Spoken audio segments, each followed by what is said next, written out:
On today's show, the guys discuss the importance of truly listening to yourself, your students, their parents, the community, the world. It's not all going to be rainbows and unicorns, but it'll help you prepare students to be listeners and more involved learners. There's also a Google Tip of the Week. All that and more up next on the EduTechGuys. You're listening to the EduTechGuys, EduTechGuys.com.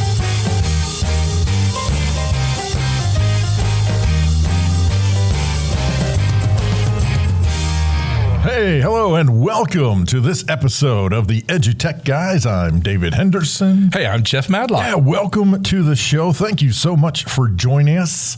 We're here now, Season 7, Episode 333. You know, we were trying to get back on track, and, but, man, this pandemic just keeps coming back like a bad penny. Yes. You know, like a bad penny. It's like that. It's like that. What are you, 90? It's like that neighbor you make friends with, and then they just every time you walk out in the backyard, it's like, I don't want to go in my backyard anymore, because then they're like, hey neighbor, what's going on? I took out my new underwear. Sorry, Mr. Smith. Anyway, it's just. But yeah, hey, welcome to the show. Really glad to be back here, and we're really hoping that you've started off the school year in a great way, and that you're happy and you're healthy, and all those around you are also. Hey, don't forget to check us out on the web, www.edutechguys.com. We have a new website that we're spinning up. We took the old one down. We moved it around. We put the hokey pokey. And we did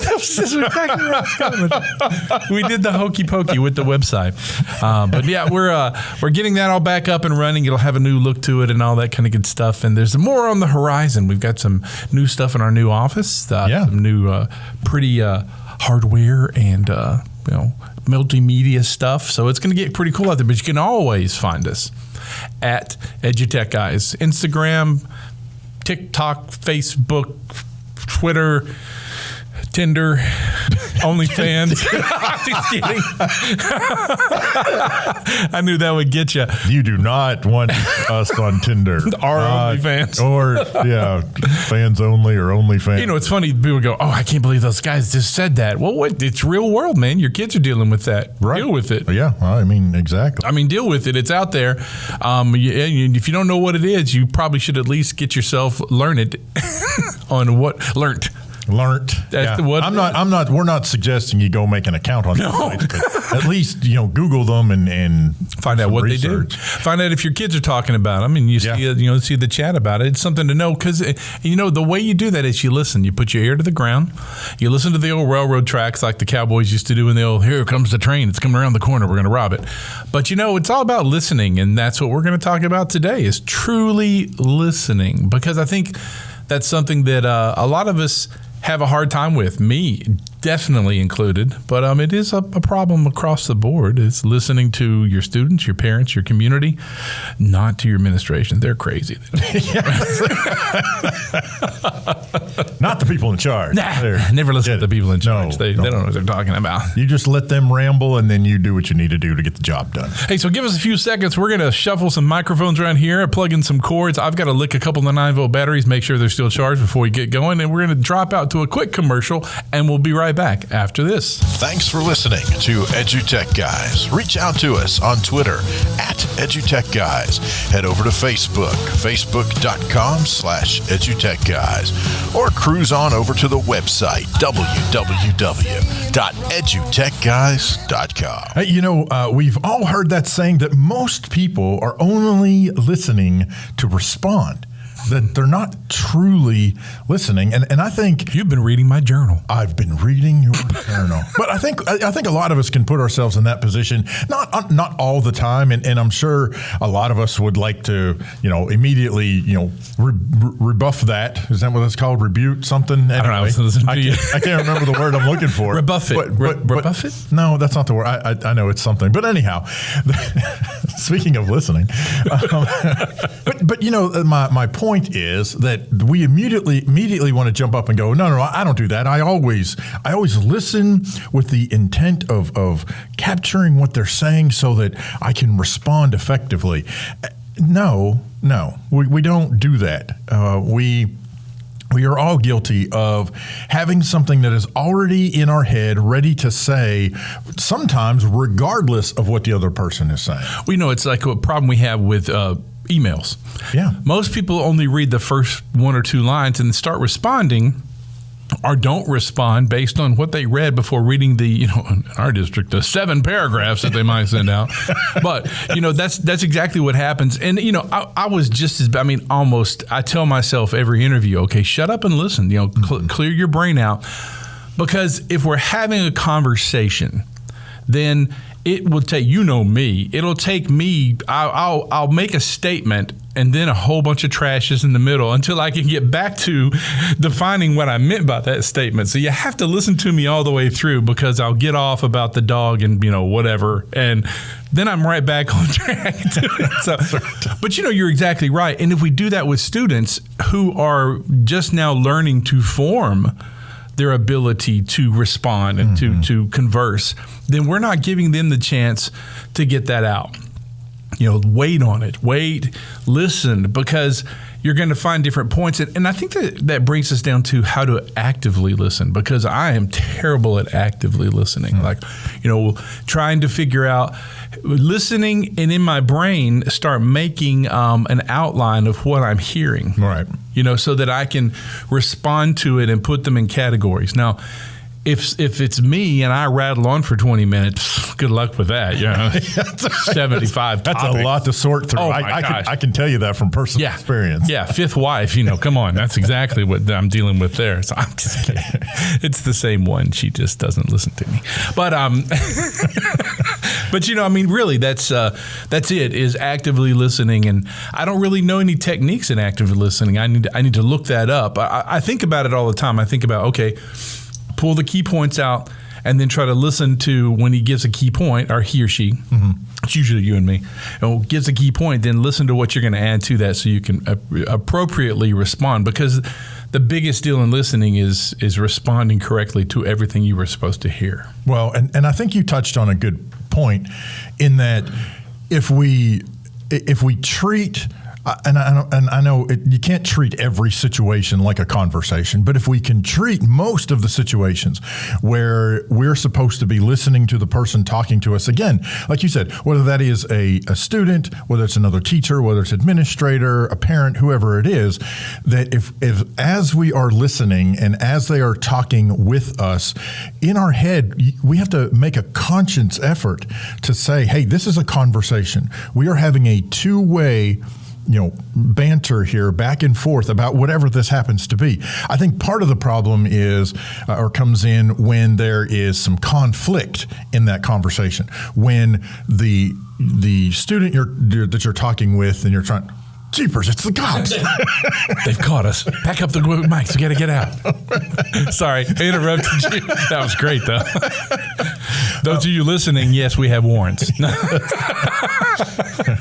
I got other CDs. Good one. Thank you. So, but getting back to what I was talking about before I was interrupted by the law. By the law.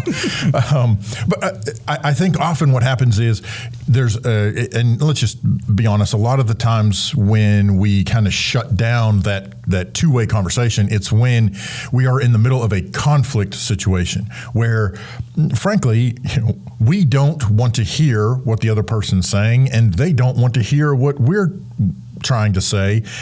It's just about getting, each other's point across without necessarily trying to find some kind of a middle ground. And I think that's one of those things where at some point, and I'm going to say, especially in conversations with students, we as the adults have to pause, take a moment, and even if you have to verbally say, okay, well, wait a minute. We're not listening to each other. Right. We're just talking at each other. Right. Let's take a moment. Let's take a breath. And that's very hard to do, especially when you got, an unruly student that you're trying to deal with. You still, as part of that active listening, there still has to be that kind of break where one person gets to express themselves, and then as the recipient of that information, taking it and truly, trying to make as quick of an analysis of what they're saying. Because a lot of times, I truly believe, a lot of times when we're talking with students, they're trying to tell us, not just their side of the story, but what happened. And frankly, we don't want to hear it. We don't want to hear. I don't want to say we don't care, but by the same token, sometimes we don't care what their side of the story is. We want the resolution. Well, sometimes it's bigger than just what happened with this one student or what's happening with this one student. And I think that's part of where that active listening comes in. Well, and I think conversations between two people like this, never be afraid to stop and ask a question. Yeah. Because, that shows active interest in listening. Yep.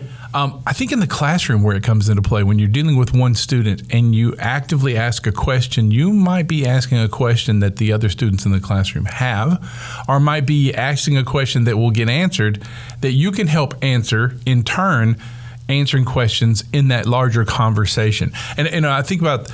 I don't think we talk about conversations that much. We don't talk about the fact that there's one person to one person conversations, then there's one to multiple. Mm-hmm. And a multiple, debate conversation is, the classroom experience.